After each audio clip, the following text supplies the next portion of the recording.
Bismillahirrahmanirrahim. Ista'iddu. Nggak apa sambil makan aja. Tapi harus sambil nyatet. Makanannya. Kita akan lanjutkan kisi-kisi ujian.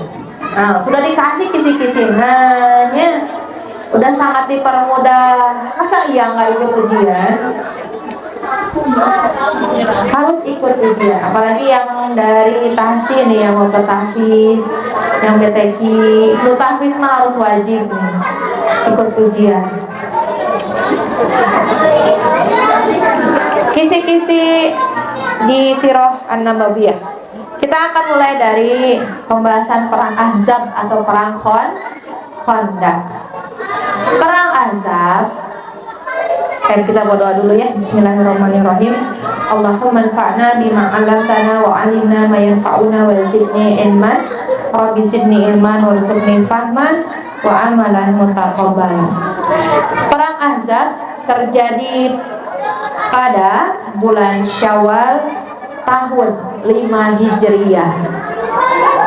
Apa yang melatar belakanginya?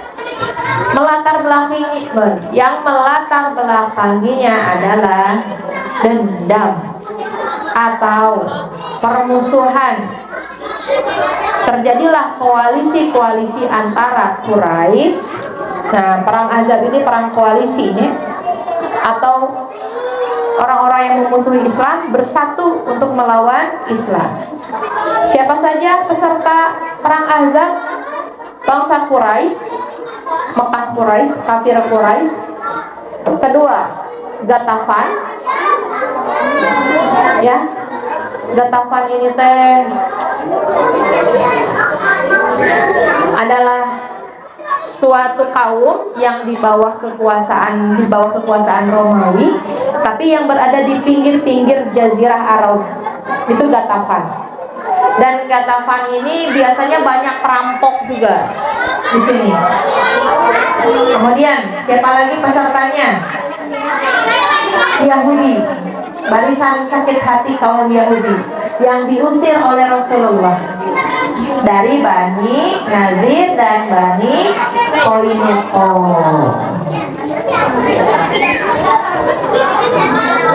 Paham? Jadi 3 koalisi ini bersatu, jadilah 10.000 mau menyerang Madinah. 10.000 di badan menyerang kota Bojong, kira-kira sakumaha Bu? Penuh ya, gitu. Hasilnya bagaimana?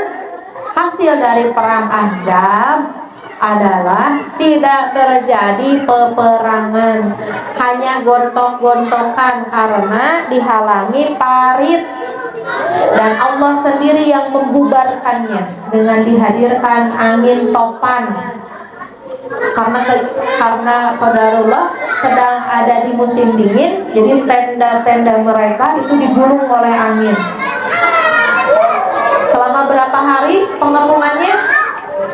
40 hari.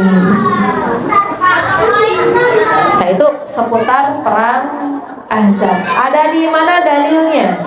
Ada di Quran surat Al-Ahzab.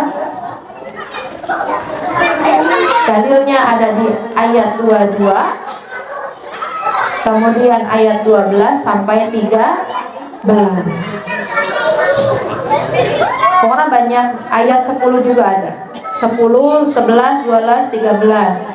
Terus kemudian 20, 21, 22, banyak. Karena namanya juga Quran surat Al-Ahzab, dari kata perang Ahzab ini. Hasilnya tidak jadi perperangan, dibubarkan oleh Allah dengan dihadirkan angin taufan. Kemudian setelah perang Ahzab, Rasulullah dan kaum muslimin ada perang lagi. Langsung itu baru aja mau pulang ke Ahzab, kata para malaikat ini menyerupai seorang sahabat Nabi yang ganteng, ya, tapi bukan serigala, ganteng. Namanya Dihyal Al-Kalbi. Dihyah Al-Kalbi. Malaikat Jibril ini menyerupai Dihyah Al-Kalbi, berkata kepada istrinya, Ummu Salamah, entah Aisyah. Kemudian menyampaikan salam bahwa para malaikat belum melepas baju perangnya, ditunggu di Quraisyah. Baru saja Rasulullah mau melepaskan bajunya, kemudian kata istrinya, ya Rasulullah, tadi ada dia al-Kalbi kesini, katanya ditunggu di Bani Quraisyah. Dalam artian harus dikepung tuh Bani Quraisyah yang tadinya mau mengkhianati kaum muslimin. Jadi di perang Ahzab tadi hampir saja kaum muslimin ini kalah, dikepung karena hendak dikhianati oleh Bani apa? Quraisyah. Jadi ada 3 kaum Yahudi, Nazir, Qainuqa, sama Quraisyah. Nah, yang terakhir yang diusir ini Bani Quraisyah. Kata Rasulullah, baru beres nih, zuhur karek beres nyampe rumah. Zuhur udah nyampe rumah ya. Kemudian dikumpulkan lagi. Wahai orang-orang yang kemarin, yang tadi ikut di perang Khandaq, kumpul. Jangan ada yang sholat asar kecuali kalau mereka sudah nyampe di Quraisyah. Ini perintahnya kayak gitu. Artinya kumaha, harus cepat-cepat bergegas ke Bani Quraisyah. Apa yang terjadi? Para sahabat banyak yang sholat di tengah jalan karena memang sudah waktu sholat. Kemudian ada juga yang menunda karena ucapan Rasulullah tadi, jangan ada yang sholat asar kecuali sudah sampai di Bani Quraisyah.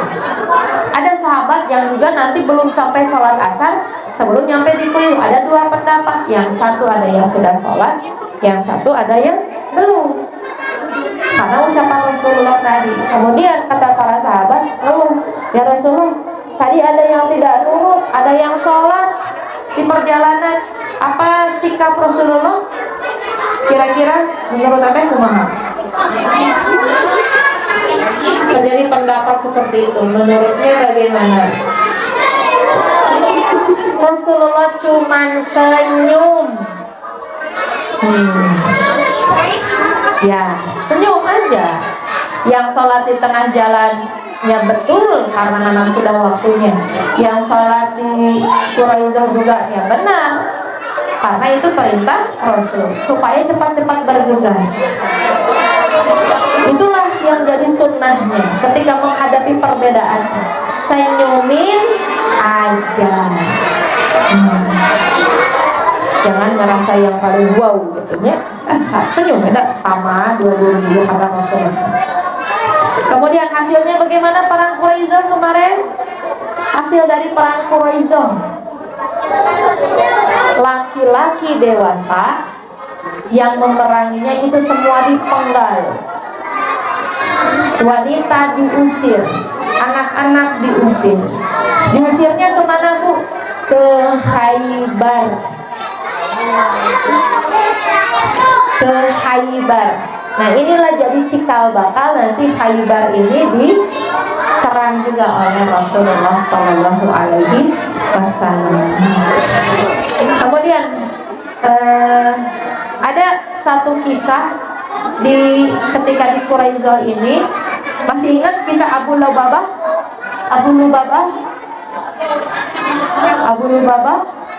Tidak ingatnya, dari wajahnya saya merasa ibu tidak ingat. Pas waktu kejadian perang Quraisyah ini, ketika mereka dikepung, mereka bingung dan ketakutan. Kemudian ada temannya di pasukan kaum muslimin namanya Abu Lubabah. Nanyalah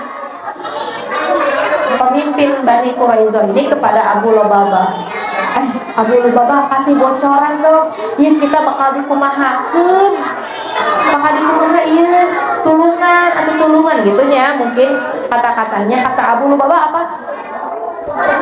Bahaya, ini mah bakal maut. Tapi dari sana Abu Lubabah sadar bahwa perkataannya itu dusta. Maksudnya gimana?